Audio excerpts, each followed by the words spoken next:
They mocked it as gas station cosplay for robots, while Robotaxis burned profit driving empty miles to boring depots.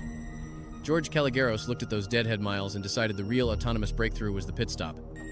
Not autonomy demos, not shiny dashboards. George Kalligeros picked cleaning, charging, uptime, and the ugly economics underneath. Every unpaid mile to wash or recharge a Robotaxi quietly destroys utilization, margins, and investor fantasy.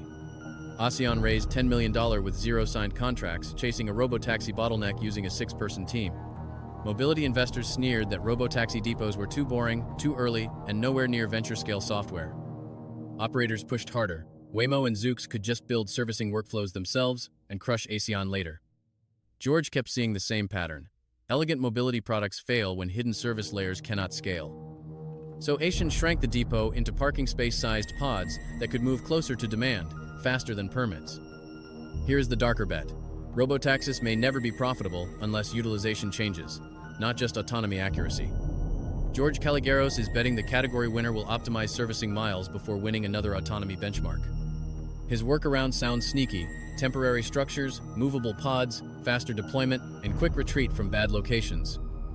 Real estate skeptics fired back that temporary pods were just a permitting loophole, not a defensible moat.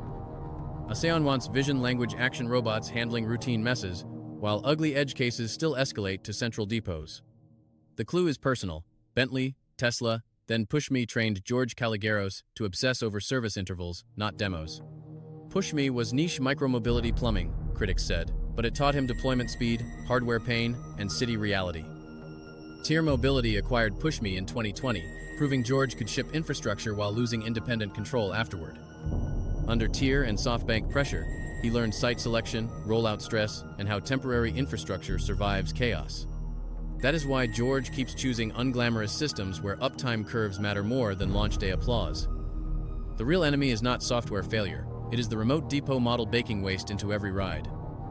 If George Kalligeros is right, Robotaxi economics will hinge on pit stop geography as much as machine intelligence. If he is early, Aseon becomes another smart infrastructure startup, waiting years for demand to catch up. George Kalligeros may win by fixing the humiliating miles everyone ignored, turning boring maintenance into autonomous leverage. So who matters now, autonomy stars, or the engineer making robotaxis useful enough to finally make money?